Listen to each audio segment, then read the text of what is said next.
உலக தமிழர்கள் அனைவருக்கும் வணக்கம். நாம் தமிழர் அமெரிக்காவிலிருந்து இந்த சட்டமன்ற தேர்தலில் நாம் தமிழர் சார்பாக போட்டியிடும் அனைத்து வேட்பாளர்களையும் நாங்க நேர்காணல் எடுத்துக்கிறோம். அந்த வகையில நம்மளோட இணைஞ்சிருக்கிறது திருவரங்கம் சட்டமன்ற தொகுதி வேட்பாளர் தர்மராஜ். அவங்க நம்மளோட இணைஞ்சிருக்காங்க. வணக்கம்.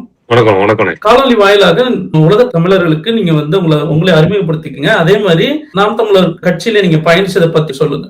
உலக தமிழர் அனைவருக்கும் வணக்கம். நான் திருச்சியில தர்மராஜ் பேசுறேன். நான் பிறந்ததுல இருந்தே திருச்சியில தான் இருக்கேன். வரைக்கும் வெளியில எங்கேயும் போய் அந்த மாதிரி ஆனதும் கிடையாது. பள்ளி உள்ளூர்லயே படிச்ச விஷயம், பள்ளியில படிச்சது. கல்லூரி அப்படிங்கும்போது என்ன பண்றது திருச்சி பிஷப் ஸ்கூல் தெரியும் உங்களுக்கு. பிஷப் ஸ்கூல் தெப்பக்குளம், அங்கதான் படிச்சேன் நான். கல்லூரி முதல் படிப்பு நம்ம நேஷனல் காலேஜ், தேசிய கல்லூரி இருக்குல்ல, பெருமண்டபம், அந்த இடத்துல அங்கதான் படிச்சேன். அதுக்கப்புறம் அடுத்த டிகிரி படிச்சேன். அப்ப LLB இப்போ படிச்சுட்டு இருக்கேன். நம்ம நாம மகிழ்ச்சி இணைஞ்சது இப்போ நான் கல்லூரிக்கு போய் ஜாயின் பண்ணணும். அப்பவே இணைஞ்சாச்சு. அது நான் கட்சி பின்தொட ஆரம்பிச்சாச்சு. அவங்க கொள்கைகள், தமிழ் மக்களோட கொள்கைகள் எல்லாத்தையும் பின்தொட ஆரம்பிச்சாச்சு. அதுக்கப்புறம் முழு வீச்சா இறங்கினது கல்லூரி முடிச்சு வெளியே வந்ததுக்கப்புறம் எல்லா மீட்டிங் அட்டன் பண்றது, அந்த மாதிரி விஷயம் எல்லாம் தொடர்ந்து பண்ணிட்டு தான் இருக்கும். எந்த ஒரு இதையும் பெருசா ஸ்கிப் பண்ணாம போயிடணும்னு நினைப்பேன் நான். ஏன்னா அப்பதான் தெரிஞ்சுக்க முடியும் அப்படின்னு. அருமை அருமை. நீங்க இப்ப இந்த சட்டமன்ற தேர்தலுக்கான நாம் தமிழர் கட்சியினோட நோக்கம் பத்தி கொஞ்சம் சொல்லுங்களா? நாம் தமிழர் கட்சி நோக்கம் சட்டமன்ற தேர்தலை சந்திக்கிறதுன்ற மாதிரி கிடையாது. நான் தமிழ்நாட்டுல தொழிலோட ஆட்சி இருக்கணும் அண்ணன் விரும்புறாரு. தமிழ்நாட்டுல தமிழ் ஆளணும் அப்படிங்கிறத அண்ணன் விரும்புறாரு. அது இல்லாம தமிழக மக்களை ஒவ்வொரு இடத்துலயும் கையேந்த விடாம அவங்களுக்கான தற்சார்பு பொருளாதாரத்தை பெருக்கம் பண்ணி அவங்க தன்னைத்தானே தன் இதுல வருமானத்துல பெருக்கிக்கிட்டு அவங்க வாழ்க்கையை சிறப்பாக வாழணும்னு அண்ணன் நினைக்கிறாரு. ஒரு விசேஷ நாட்கள் யாரும் எது வந்தாலும் அவங்க கவர்மெண்ட்டையும் மற்றவங்களும் யாரையும் நம்பி எதிர்பார்த்து இருக்க கூடாது அப்படிங்கறத அண்ணனோட நோக்கமே, அடிப்படை நோக்கமே அப்படிதான் இருக்கு.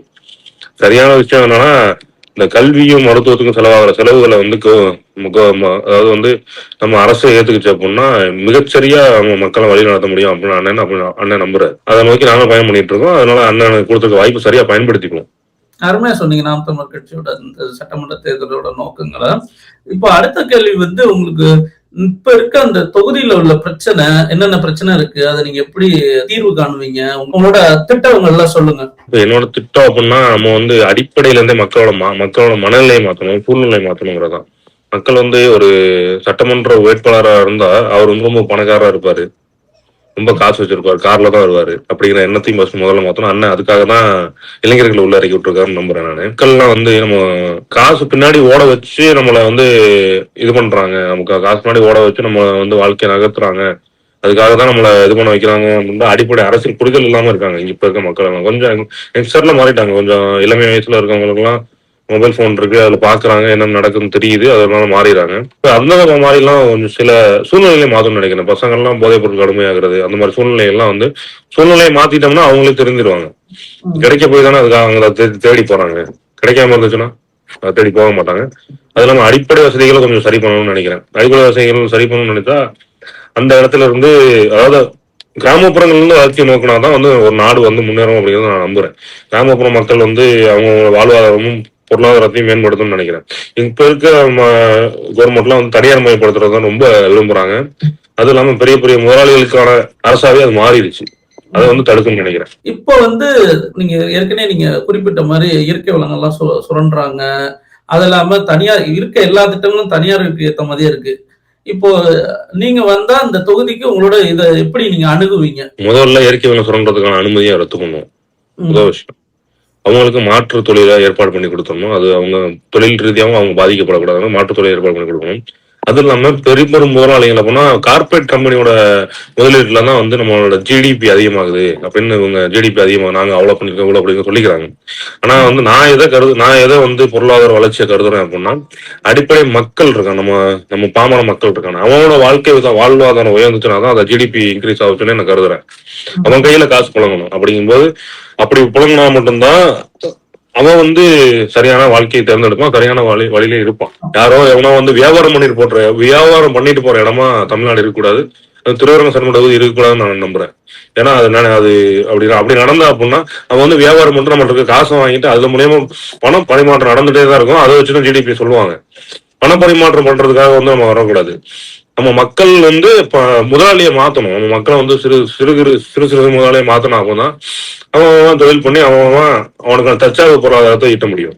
தற்சார்பு பொருளாதாரம்ன்றது நம்ம எதை சொல்றோம் அப்படின்னா, அந்தந்த இடத்துல அந்தந்த ஊர்ல அவங்க அதாவது என்னென்ன உற்பத்தி பண்றாங்களோ அது உற்பத்திக்கான தொழிற்சாலை அங்க கொடுத்தோம்னா அவங்கள அங்கிருந்து அங்கங்க சின்ன சின்ன சின்ன இடமா பண்ணும்போதுதான் வந்து மக்களுக்கு நிறைய சென்றடைய முடியும். மக்களுக்கான காசையும் அங்கிருந்து தான் நம்ம எடுக்க முடியும். ஒரே ஒரு ஆள் பிசினஸ் பண்றப்ப, நான் ஒரு ஆள் பிசினஸ் பண்றேன் அப்படின்னா, நான் பண்ற பிசினஸ் ப்ராஃபிட் வந்து யார் எடுத்துப்பேன்? நான் தான் எடுத்துப்பேன். மக்கள் கொடுக்க போறேன்னா கொடுக்க மாட்டேன். இப்ப நான் பண்ற பிசினஸோட ப்ராஃபிட்டோட வேல்யூ வந்து இன்க்ரீஸ் ஆக தவிர ஆட்கள் இன்க்ரீஸ் ஆக மாட்டாங்க. அப்படிங்கிற சின்ன பிசினஸ் சின்ன ப்ராஃபிட்டா இருந்தாலும் மக்கள் ஒரு ஆட்கள் வந்து இப்ப நம்ம ஊர்ல வந்து ஒரு எங்க தொகுதியில வந்து 2,83,000 பேர் இருக்காங்க. அப்படி பார்த்தா ஒரு குடும்பம் ஒரு 1,00,000 குடும்பம் கிட்ட இருக்குங்க இவங்கள்ட்ட.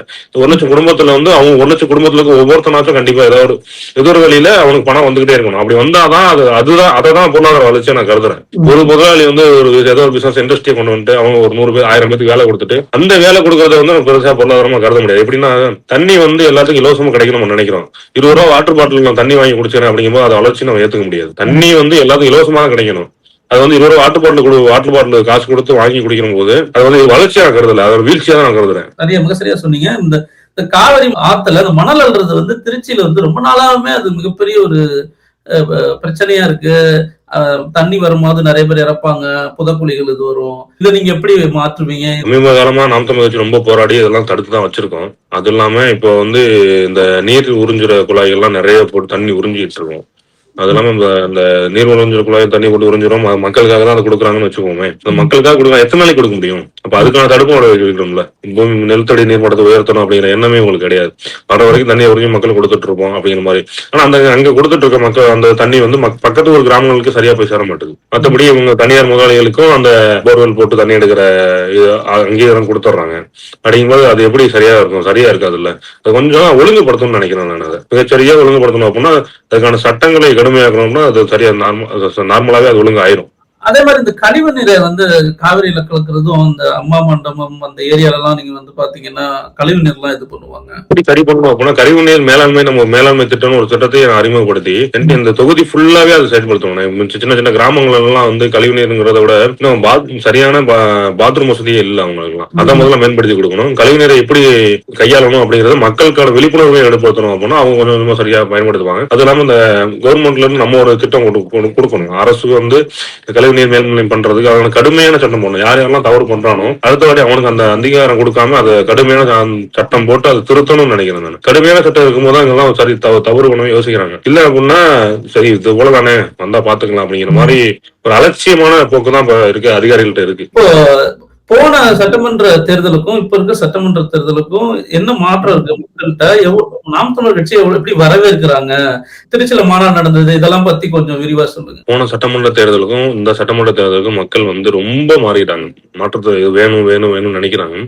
இருந்தாலும் கடைசி நேரத்துல இவங்க இந்த காசுன்னு ஒரு விஷயத்த வச்சு மக்களை ஏமாத்தி எல்லாம் நினைக்கிறாங்க இந்த வாட்டி. ஏன்னா மக்கள் வந்து இன்னமும் ஏமாற நிலையில தான் இருக்காங்க அப்படின்னு மத்த கட்சிக்காரங்க நம்பிட்டு தான் இருக்காங்க. பட் ஆனா அது ரொம்ப மாறி இருக்கு.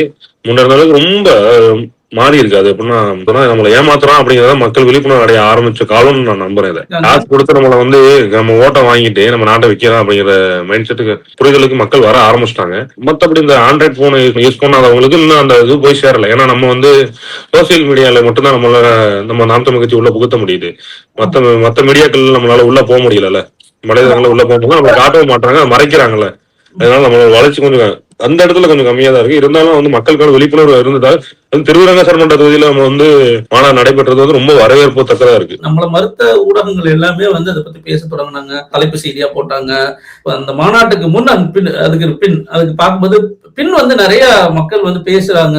இப்படி ஒரு ஒழுங்கான ஒரு உலகப்பெரிய மாநாடு தமிழ்நாட்டுல எப்படி நடக்கும், எப்படி இது சாத்தியப்பட்டுச்சு, எப்படி மக்கள் ஒரு அந்த டைமுக்கு வந்துட்டு ஒழுங்கா வந்து எல்லா சேர்லாம் எடுத்து வச்சதா இருக்கட்டும், அதை வந்து சுத்தம் பண்ணதா இருக்கட்டும், அதை பத்தி நீங்க என்ன நினைக்கிறீங்க? எப்படி அந்த வரவேற்பு இருந்தது, அதை பத்தி சொல்லுங்க. நாம் தமிழர் கட்சி மாநாட்டுல முழுக்க ரெடி பண்ணும்போது நான் தயார் பண்ணும்போது நான் அங்கதான் இருந்தேன். அந்த வேலைகள் ஸ்டார்ட் பண்ணும்போது எனக்கு வந்து நான் தான் திருவிழா சட்டமன்ற வேட்பாளர் அண்ணன் தேர்ந்தெடுப்பாருன்னு எனக்கே தெரியாது. வேலைகள் முடியறதுக்கு ஒரு 4-5 நாளைக்கு முன்னாடி தான் அண்ணன் வந்து இது மாதிரி சரி ஓகே அப்படிங்கிற மாதிரி மற்ற பொறுப்பாளர்கள்லாம் தம்பி சரியா இருப்பான் அப்படின்னு சொன்னதுக்கப்புறம் அண்ணன் தேர்ந்தெடுத்தாங்க. நம்ம அவனால ஆரம்பிக்கும் போதுல இருந்து அந்த வேலைகள் நம்ம பார்த்துட்டு தான் இருக்கோம். நிறைய பொருள் செலவு பண்ணிட்டு இருந்தாங்க. மக்கள் அவங்க வந்து வேட்பாளர் அறிமுக கூட்டத்துக்கு வரும்போது மகால்ல இருந்து என்டர் ஆகும்போது தான் தெரியுது எல்லாரும் நம்ம மக்கள்லாம் வந்து வழியோரங்கள்ல அங்கங்க மாவட்டமா நின்று சாப்பிட்டு இருந்திருக்காங்க. அந்த டைம்ல அண்ணன் வந்து 6 மணிக்கு தான் பேச வருவாரு அப்படின்னு தெரிஞ்சுக்கிட்டு தான் மக்கள் வந்து வெயிட் பண்ணிருக்காங்க. தவிர மற்றபடி மாநாட்டுக்கு யாரும் வராமலாம் இல்ல. அது இல்லாம மக்கள் எல்லாம் உள்ள வந்தோடனே இப்ப அந்த 5:30 மணிக்கெல்லாம் பாத்தீங்கன்னா அதுக்குள்ள ஒரு 4 பேர் 4 வீடியோ போட்டு ஆரம்பிச்சிட்டாங்க. காலி நாற்காலி அப்படிங்கிற மாதிரி எல்லாம் பேச ஆரம்பிச்சிட்டாங்க. அதான் மாநாடு நடைபெற ஆரம்பிச்ச உடனே அங்க நிக்கிறதுக்கு இடம் இல்லை அப்படின்னு தெரிஞ்சதுக்கு 7 மணிக்கெல்லாம் பார்த்தா மக்கள் வெள்ளம் வந்து தமிழ் தேசியத்துக்காக இவ்வளவு பேர் இருக்காண்டா அப்படிங்கிற மாதிரி ஒரு திமிர் வந்திருக்கு நமக்கு. நம்மளுக்கு ஒரு உத்வேகம் வந்திருக்கு. நமக்கு ஒரு உத்வேகம் வந்துச்சு. மக்களே வந்து என்னடா இவ்வளவு பேர் எங்கடா இருந்து வந்தீங்க அப்ப நம்ம தமிழ் தேசியத்தை இவ்வளவு பேர் ஆதரிக்கிறீங்களா? அதுக்கப்புறம் ரொம்ப உத்வேகம் வேலை செய்ய ஆரம்பிச்சிட்டோம். நாங்களாம் வந்து மன உறுதியை விட்டு உத்வேக வேலை செய்ய ஆரம்பிச்சோம். அதெல்லாம் மக்கள் பேசு பொருளா இருந்தா எந்த ஒரு கட்சியிலையும் இது மாதிரி இவ்வளவு ஒழுங்கா ஒரு மாநாடு நடந்ததே கிடையாது அப்படிங்கிற மாதிரி தான் பேசிட்டு இருக்காங்க. மற்றபடி சீமான் மாநாடு அதாவது மக்களுக்கான மாற்றத்துக்கான மாநாடு அப்படின்னு எல்லாம் கூட இங்க சொல்லல. மக்கள் இருக்கு கிராமப்புற மக்கள் வந்து என்ன சொன்னாங்கன்னா, சீமான் மாநாடு இவ்வளவு அருமையா நடத்திட்டாரு. அவர் ஒரு ஆள் மட்டும்தான் இந்த ஊர்ல வந்து இப்படி பண்ண முடியும், தமிழ்நாட்டுல வந்து இப்படி பண்ண முடியும், அவருக்கு இருக்க ஆளுமை தனி அப்படிங்கிற மாதிரி பேசிட்டு இருக்காங்க. ரொம்ப மிகச்சிறந்த வரவேற்பா இருக்கு நம்ம இந்த மாநாடு வந்து இங்க பார்க்கும்போது. ஒரு குடிப்பழக்கம் உள்ள ஒரு ஆளை பார்க்க முடியல. ஒரு குழந்தை எந்த ஒரு இவ்வளவு பேர் ஒரு 3 லட்சம் 5 லட்சம் பேர்கிட்ட வந்து உள்ள வந்துட்டு போயும் எந்த ஒரு அசம்பாவிதம் நடக்கல, எந்த ஒரு இதுவுமே நடக்கல, யாரையும் பத்தி தள்ளி உள்ள அடிச்சுக்கல, அந்த மாதிரி பிரச்சனை எந்த ஒரு இதுவும் நடக்கலைங்கிறது மிக சரியான ஒழுங்குகள், அதாவது ராணுவ கட்டமைப்போடு நடந்த மாநாட பாக்குறோம் நம்ம. திருச்சியில எப்பயுமே நம்ம நாம் தமிழர் கட்சிக்கு வந்து நிறைய ஓட்டு இருக்கும். கண்டிப்பா திருவரங்கத்துல நம்ம பாராளுமன்ற எலெக்ஷன்லயே வந்து 25,000 ஓட்டுக்கு நம்ம 24,845 ஓட்டு வாங்கியிருந்தோம். அது இல்லாம அந்த தபால் ஓட்டுன்னு சொல்றாங்களா, அந்த ஓட்டுல வந்து 25,000 ஓட்டுக்கிட்ட வாங்கி போனேன். அதனால இந்த வாட்டி உங்களுக்கு வெற்றி பெறுவோம் எல்லாம் நான் வந்து நினைக்கிறோம். நீங்க வெற்றி பெற வாழ்த்துக்கள். இன்னொன்னு வந்து இந்த நேர்காணல் மூலமா நீங்க உலக தமிழருக்கு நீங்க என்ன சொல்ல விரும்புறீங்க? ஒரு நாளும் தமிழ் தேசியம் வீழ்ச்சி அடையாது. அதுக்கு வந்து எவ்வளவு முயற்சி பண்ணி மற்றவங்க எந்த அளவுக்கு முயற்சி பண்ணாலும் மக்கள்கிட்ட சென்றடைகிற விஷயம் வந்து கண்டிப்பா சென்றடையும். அதை நம்ம வந்து தவிர்க்கவே முடியாது. என்ன கொஞ்சம் தாமதமாகுமே தவிர மற்றபடி நம்ம வந்து வீழ்வதற்கு நமக்கு வாய்ப்பே கிடையாது. அது இல்லாம அண்ணன் சீமான் அண்ணன் வந்து மன உறுதியோட தனிச்சு நிக்கிறாருல, அதுவே மிகப்பெரிய வெற்றி நம்ம கருதுறோம். கண்டிப்பா நம்ம ஒரு நாள் வெல்லுவோம். அதுக்கான வாய்ப்பு இந்த 2026 இருந்தே ஸ்டார்ட் ஆயிடும், அது ஆரம்பிச்சிடும். நல்லா சொன்னீங்க. அதேதான் நாங்களும் அருமையா சொன்னீங்க. அதேதான் நாங்களும் வந்து உலக தமிழர்கள், இங்க இருக்க புலம்பெயர் தமிழர்கள் எல்லாமே அதேதான் நாங்க வந்து உறுதியா நம்புறோம். உறுதியா வந்து இது தமிழ் தேசியம் வந்து இன்னொரு இடத்துக்கு கண்டிப்பா வந்து தன்னோட பாய்ச்சல் தாண்டி போய்கிட்டே இருக்கும் அப்படின்னு. இவ்வளவு நேரம் உங்க கட்சி பணிக்கு இடையில எங்களுக்கு வந்து நேர்காணல் கொடுத்து உங்க நேரத்துக்கு செலவிட்டு இவ்வளவு கேள்விக்கும் பதில் சொன்ன உங்களுக்கு ரொம்ப நன்றி. திருவரங்கம் தொகுதியில நீங்க வெற்றி பெற வாழ்த்துக்கள். நன்றி.